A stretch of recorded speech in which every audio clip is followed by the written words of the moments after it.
আমাদের প্রত্যেককেই আলাদা আলাদা। ওয়া কুল্লুহুম আতিহি ইয়াউমাল কিয়ামাতি ফারদা। আল্লাহ তাআলা বলেন, তোমাদের প্রত্যেককেই কিয়ামতের দিন আমি আল্লাহর সামনে একজন একজন, ফারদান আই ওয়াহিদান, আমি আল্লাহর সামনে এসে দাঁড়াতে হবে।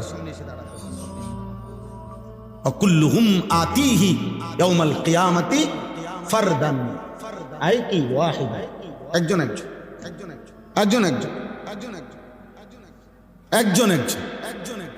বাপ সন্তানের সাথে আসবে না, সন্তান বাবার সাথে আসবে না, স্বামী স্ত্রীর সাথে আসবে না, স্ত্রী স্বামীর সাথে আসবে না, ভাই বোনের সাথে যাবে না, বোন ভাইয়ের সাথে আসবে না, বন্ধু বন্ধুর সাথে আসবে না। ইয়াউমা ইয়াফিরুল মারউ মিন আখি ওয়া উম্মিহি ওয়া আবিহি ওয়া সাহিবাতিহি ওয়া বানিহি। হাশরের ওই কঠিন ময়দানে ভাই ভাই থেকে পলায়ন করবে, মা পলায়ন করবে, বাবা পলায়ন করবে, স্ত্রী পলায়ন করবে, সন্তানগুলো পলায়ন। এরপরে আর থাকে কি? এরপরে আর কে থাকে? লিকুল্লি ইমরিইম মিনহুম ইয়াউমাইদিন শা'নুন ইউগনি। আল্লাহ তাআলা বলেন, প্রত্যেকেই নিজেকে নিয়ে ব্যস্ত হবে। ইয়া রাব্বি নাফসি নাফসি, ইয়া রাব্বি নাফসি নাফসি। আদম থেকে ঈসা, সোয়া লাখ আম্বিয়া, সোয়া লক্ষ নবী কিংবা বেশি কম, এক বন্ধু ব্যতীত, এক মদিনার বন্ধু ব্যতীত সমস্ত আম্বিয়ায়ে কেরামও বলবে ইয়া রাব্বি নাফসি নাফসি। আল্লাহ তাআলা বলেন, ইসরাফিল ফু দিবে আর হাশরের মাঠ কায়েম হবে। আর হাশরের মাঠই ইয়াউমুল ওয়াঈদ, যেই মাঠের যেই দিনের ব্যাপারে তোমাদেরকে ভয় দেখানো হয়েছিল যে আখিরাতের হাশরের আযাব বড় কঠিন, সেটা কায়েম হবে। ওয়াজাআত কুল্লু নাফসিম মাআহা সাইকুম ওয়া শাহীদ। আল্লাহ বলেন, প্রত্যেকটি মানুষকে দুইজন ফেরেশতা হাশরের ময়দানে নিয়ে আসবে। দুই কাঁধের দুই ফেরেশতা, একজন পিছনে থাইকা সামনে আগাইতে থাকবে তাকে, যে আগে বারো আমি পিছনে আছি, আর আরেকজন আমল নামার ফাইলটা হাতে রাইখা তার সাথে সাথে থাকবে। সাইক যিনি, উনি পিছনে থাকবে, শাহিদ যিনি, উনি আমল নামাটা হাতে নিয়ে আল্লাহর সামনে এই ব্যক্তির ব্যাপারে সাক্ষ্য দিবেন। আপনি ভাববেন কোথায়? গাড়টা চাই একটা চটকনা দিব ফেরেশতাদের, পাতের ভূত কই যাও, হ্যাঁ বাগো কই, পিছনেও একজন আছে, সাথেও আমি আছি, কই যাবা? আসো হাশরের ময়দানে আসো। ইয়াউমা ইদিন ইয়াসদুরুন নাসু আশতাতা লিয়ুরাউ আমালাহুম। আসো আমল নামা দেখতে আসো। এখন দেখবা, এখন দেখবা ফিডা কারে কয়, এখন দেখবা লাত্তি কারে কয়, এখন দেখবা নারীর মজা, এখন বুঝবা জিনার মজা, এখন বুঝবা নেশার বোতলের মজা, এখন বুঝো। এক এক লাত্তি দিয়ে দিয়া যখন জাহান্নামে ফেলবে, হ্যাঁ হ্যাঁ আমি মজাক করে বলছি, লাত্তি দিয়ে দিয়ে জাহান্নামে ফেলবে। জাহান্নামে কোনো জাহান্নামীকে হাঁটাইয়া নেওয়া হবে না, লাত্তি দিয়ে দিয়ে নেওয়া, ধাক্কা দিতে দিতে নেওয়া হবে। কোন জাহান্নামী স্বাভাবিক হেঁটে জাহান্নামেও যেতে পারবে না, লাথি দিতে দিতে নেই, ধাক্কা দিতে দিতে। খুযুহু ফাগুল্লু সুম্মাল জাহিমা সাল্লু। সর্বশেষ আল্লাহ বলেন, লাকাদ কুনতা ফি গাফলাতিন মিন হাদা। বান্দা, এই মৃত্যু থেকে তুমি পলায়ন করেছিলে, গাফেল ছিলে, তুমি মনে করছিলে তুমি মরতা না। ফাকাশাফনা আনকা গিতাআকা ফাবাসারুকা আল-ইয়াওমা হাদীদ। মৃত্যুর মাধ্যমে, কথাটা এটা বোঝেন, এটার অর্থটাই সংক্ষেপে, মানে কোন ব্যক্তি মৃত্যুবরণ করে মানে হলো তার চোখটা বন্ধ হয়। তো চোখ বন্ধ হলে আমরা মনে করি বেটার চোখ বন্ধ হয়ে গেছে, অতএব সে আর কিছুই দেখবে না, মরে গেছে। আল্লাহ বলে, না বান্দা, চোখ বন্ধ করলে বাহ্যিক দৃষ্টিতে তুমি দেখছো মরা গেছে, এই দুনিয়া আমি বন্ধ করে দিছি আর কি, কিন্তু এইবার কবরে নিয়া আমি আল্লাহ এই চোখের এই পর্দা সরাইয়া দেব। এইবার ফাবাসারুকা আল-ইয়াওমা হাদীদ, এবার তোমার চোখ হয়ে যাবে এতটা পরিষ্কার যে কবরের থেকে তুমি জান্নাত পর্যন্ত দেখবে, অথবা জাহান্নাম। এখন তো তুমি বেশি দূর দেখো না, তখন তোমার চোখের পাওয়ার হবে এমন, কবরে বসেই তুমি জাহান্নামের আযাব দিবে। আর এভাবে যতদিন কিয়ামত না হবে ততদিন তুমি কবরে থাইকেই ছটফট করবা জাহান্নামের ওই আযাব দেখা। আর নেককার জান্নাতের নিয়ামত দেখা খুশিতে হাসতে থাকবে, খুশিতে হাসতে থাকবে। হ্যাঁ, মজার কোনো বিষয়ে মানুষ আগের থেকে কল্পনা তো মজা পায়। বিরিয়ানি খাইবো যখন মনে হয়, আমরা ছাত্র জীবনে যেদিন শুনতাম বিরিয়ানি দিব, আলহামদুলিল্লাহ আগের দিন থেকেই একটা মানসিক মনটার মধ্যে একটা প্রস্তুতি থাকতো যে রবিবারে বিরিয়ানি দিব। আগের থেকেই ভালো লাগতো। মাদ্রাসা যেদিন ছুটি দিবে এই দারুল কামে থাকতো। আমার মনে আছে, যদি মনে করেন বৃহস্পতিবারে ছুটি দিবে, আমরা বুধবার দিন কোনোদিন আমার মনে হয় না আমরা বেডিং বিছাইয়া ঘুমাইছি। বুধবার রাত্রে, বুধবারে বেডিং টেডিং বান দিয়া সব ক্লিয়ার, কোন রকমে এমনি মাথাটা লাগাইয়া পরে থাকতাম। অথচ ছুটি হইলো আগামীকাল দুপুরের পরে,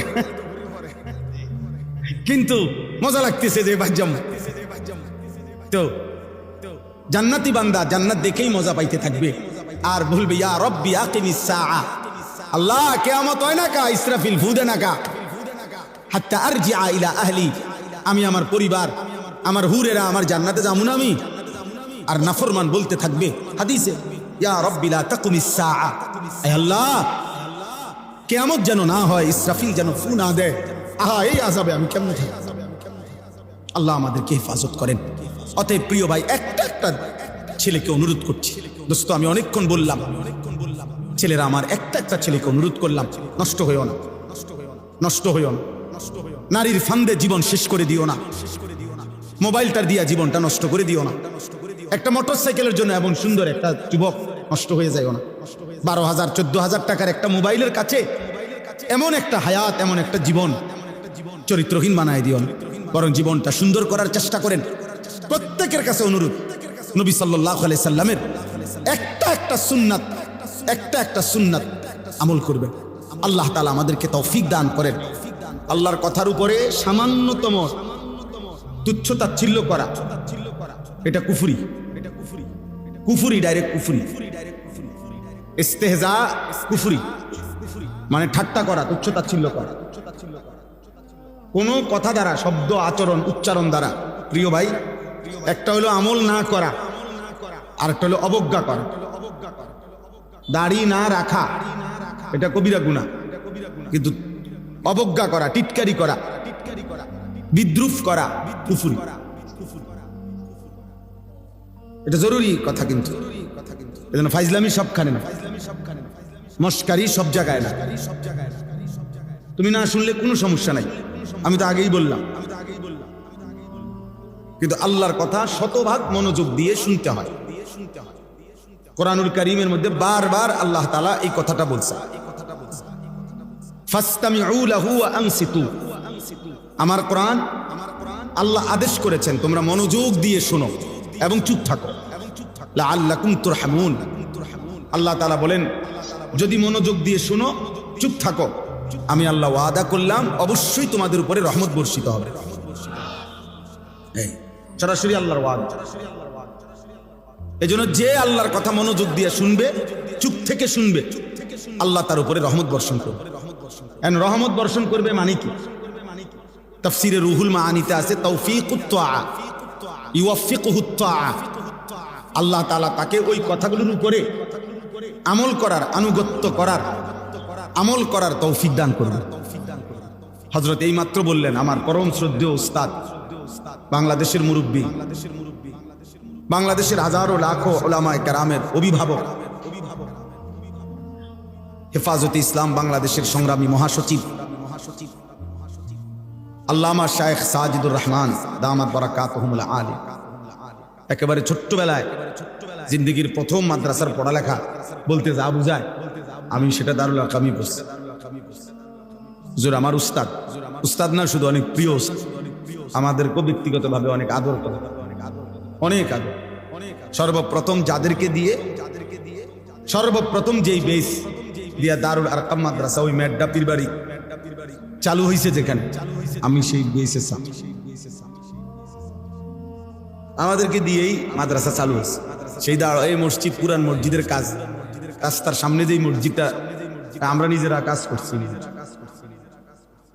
মিস্ত্রিরাও করছে, আমরাও কাম করছি, একবেলা পড়ছি, একবেলা মসজিদের কাজ করছি, ছাদ ডালাইয়ের কাজও আমরা করছি, আলহামদুলিল্লাহ। তো যাই হোক, বলার উদ্দেশ্য হলো হুজুর এই মাত্র বললেন যে আমল মাকসাদ বললেন না এখন, আমল মাকসাদ। তো আল্লাহ তাআলার কথা যদি কেউ মনোযোগ দিয়ে শুনে, আল্লাহর ওয়াদা যে তোমার উপরে রহমত বর্ষিত হবে, মানে হলো আল্লাহ তাআলা তোমাকে আমলের তৌফিক দিন। প্রিয় ভাই, আসলে অনেক মানুষ আছে ফিরতে চায়, ফিরতে পারে না। মাঝে মাঝে মন চায় নামাজ পড়তে, সময় কুলায় না, অথবা মানসিকতাই হয় না। অনেকের আছে অনেক গুনাহ ছেড়ে দিতে মন চায়, কিন্তু কে যেন তারে ফিরায় রাখে। তাহলে আল্লাহ তাআলা কাউকে ইবাদতের তৌফিক দেওয়া, এটা আল্লাহর নিয়ামত, এটা আল্লাহর নিয়ামত। এই জন্য আল্লাহর কথা মনোযোগ দিয়ে শুনতে হবে, আজকে না সব সময়। প্রিয় ছেলেরা, কিশোর নওজোয়ান ভাই, মহব্বত করে আসছো, আমরা বুঝি, ভালোবেসেই আসছো। তো মনে করো আমারে মহব্বত করে আসছো, তো এটার মাকসাদ কি? যে উনি কোরআন সুন্নাহর কিছু কথা বলবে, এগুলো আমি শুনবো, এই নিয়তেই আসছো। তাহলে আয়েশা যদি তামসা করো, তাহলে আসলা কেন ভাই? আয়েশা যদি তুমি মোবাইল নিয়েই ব্যস্ত থাকো, তো আসলা কেন ভাই? আয়েশা যদি তুমি বুট বাদামি খাও, তো আসলা কেন? বুট বাদাম কি পৃথিবীতে আর কখনো মিলবে না? বুট বাদাম কি বেচা কিনা আজকেই শেষ? কথা বলেন না। তাইলে শুধু শুধু এটা তো একটা ম্যাজিক না যে সার্কাস দেখাইলাম, আমি আইলাম, আমরা দেখলেন, এটা তো কোনো কথা না বাপ। আমি এই জন্যই বললাম, দয়া করে সমস্ত ছেলে বাবা সবার কাছে অনুরোধ, আল্লাহর কথা মনোযোগ দিয়ে শুনতে হবে। চোখের দিকে তাকাইয়া শুনলে বরকত, চোখের দিকে তাকাই। হাদিসে স্পষ্ট আছে, সাহাবায়ে কেরাম এভাবে আল্লাহর নবীর কথা শুনতেন যেন তাদের গর্দান থেকে মাথাটা আলগা করে রাখছে, অর্থাৎ মাথা থাকলে না নড়তো, এমন নিশ্চুপ এবং এমন মনোযোগ যে মনে হয় যেন মাথাই নাই। আবার কোন হাদিসের মধ্যে আছে কাআন্না আলা রুউসিনা তাইর, তো সাহাবায়ে কেরাম বলতেছেন কাআন্না আলা রুউসিনা তাইর, আমরা নবীজির চারপাশে বসলাম নবীজির কথা শুনতে, এতটা মনোযোগ যে যেন আমাদের মাথার উপরে পাখি বসছে। তো কোন মোটা ডালের মধ্যে পাখি বসে, যেই ডাল নড়ে না, চিকন পাতলা ডালে, গাছের ডাল আর কি, যেটা শুধু নড়ে হালকা বাতাসেই, এটার মধ্যে পাখি বসে না, কারণ এ তো শুধু নড়ে। তো এজন্য এতটাই স্থির মাথা, যে এত মনোযোগ যে যেন মাথার উপরে আইসা পাখি বসছে। রাসূলুল্লাহ সাল্লাল্লাহু আলাইহি সাল্লামের কথা সাহাবায়ে কেরাম এভাবে শুনতেন, এভাবে শুনতেন। হাদিসের মধ্যে আছে রাসূলুল্লাহ সাল্লাল্লাহু আলাইহি সাল্লাম আসরের নামাজের আগে একদিন মসজিদে নববীতে দাজ্জালের ব্যাপারে বয়ান করছেন। দাজ্জালের শেষ জামানার সবচেয়ে বড় বিপদ, ফিতনা। একজন ইমানদারের উপরে সবচেয়ে বড় বিপদ হলো, ইমানের সবচেয়ে বড় পরীক্ষা হলো দাজ্জালের ফিতনা। নবী সাল্লাল্লাহু আলাইহি ওয়াসাল্লাম বলছে, মা বাইনা খালকে আদম ইলা কিয়ামিস সাআ আকবার মিন ফিতনাতিদ দাজ্জাল। আদম সৃষ্টির পর থেকে কিয়ামত পর্যন্ত একজন মুমিনের জন্য দাজ্জালের চাইতে বড় কোনো ফিতনা নাই।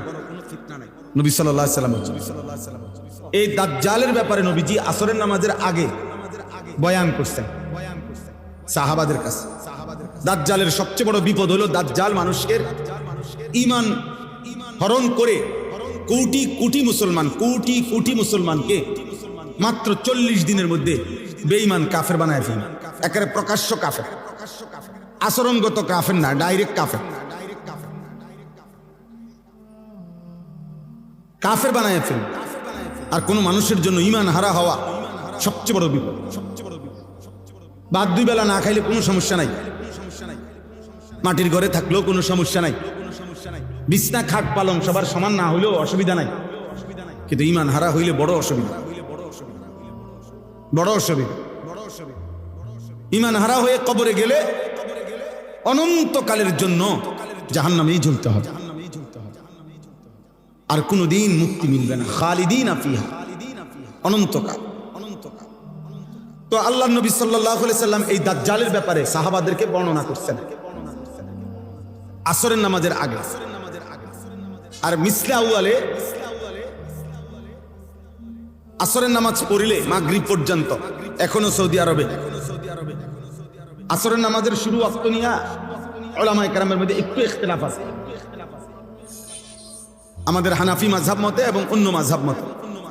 তো ধরে নিলাম তো সাহাবায়ে কেরাম আসরের নামাজ পড়ে নবীজি সাল্লাল্লাহু আলাইহি সাল্লামের সাথে নবীজি সাল্লাল্লাহু আলাইহি সাল্লাম মসজিদ থেকে বের হইছেন, নিজের ব্যক্তিগত কাজ সেরে মাগরিবের নামাজের পূর্বে নবীজি আবার মসজিদে আসছেন। কিন্তু এই 2-2.5 ঘন্টা টাইমে নবীজি ফিরে আইসা দেখছেন ওই আসরের নামাজের আগে সাহাবাদের যাকে যেখানে দেখছিলেন বসা, সে হুবহু ওইখানেই বসে আছে, এক সুতা নড়েও নাই। আল্লাহর নবী সাল্লাল্লাহু আলাইহি সাল্লাম অবাক হয়ে গেলেন, আরে তোমরা এত লম্বা টাইম আসরের পরে বের হও নাই, তোমরা মসজিদেই বসে রইছো, এখানেই যার যে জায়গায়। এই কথাটা বলতেছিলাম আমি। সাহাবায়ে কেরাম উত্তর দিলেন, ইয়া রাসূলুল্লাহ সাল্লাল্লাহু আলাইহি সাল্লাম, আসরের নামাজের পূর্বে আপনি দাজ্জালের ব্যাপারে যে বয়ান করছেন, এতে করে আমাদের কলিজার মধ্যে এমন ভয় ঢুকছে, মনে হচ্ছে মসজিদ থেকে বের হলেই দাজ্জাল ঈমানটা নিয়ে নিবে। এই ভয়ে যে যেখানে আছি এখানে বসেই রইছি, মাগরিবের আজান পর্যন্ত আর উঠি নাই, যেন দাজ্জাল ঈমানটা না নেয়। এই ছিল সাহাবায়ে কেরামের মনোযোগ, সাহাবায়ে কেরামের বুঝ এবং সাহাবায়ে কেরামের আমল। যে এখন শুনছে অথচ তারা জানে নবীজির হায়াতে দাজ্জাল বের হবে না, নবীজি বলছে, কিন্তু এরপরও এতটা ভয় করছেন। এজন্য দোস্ত, কোন বক্তা আসলো, সবাই মিলে হুড়াহুড়ি করে দেখে গেলাম, সবাই যার যার মতো ফিরে গেলাম, যে যেমন আছে তেমনই রয়ে গেলাম।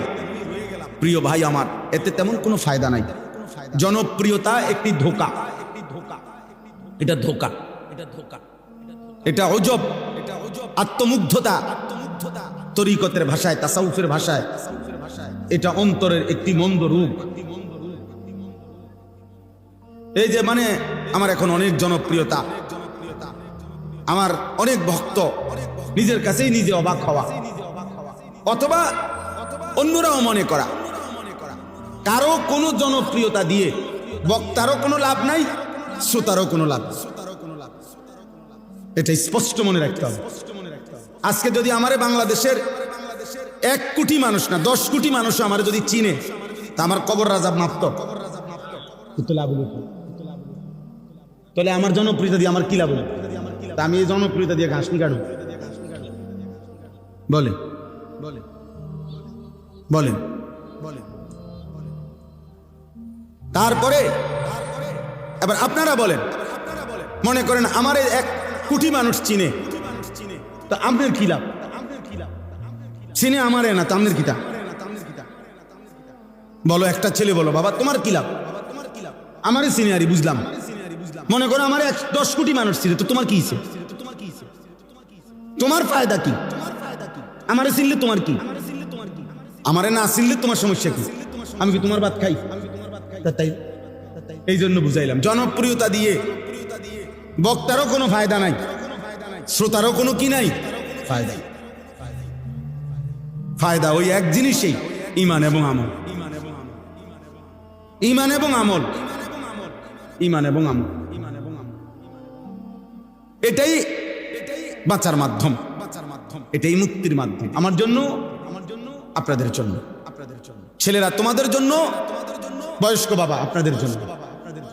আমরা এইসব মিলে এলে হইতো না, আমি আপনার উপরে খুশি, আপনি আমার উপরে খুশি, তাহলে তো আমরা মিলে দিলে ব্যস্ত নাকি? হ্যাঁ, না না, মিলে দিলে কুমিল্লা, ব্যস্ত না। আমাদের দেশে কয় মিলে দিলে কুমিল্লা।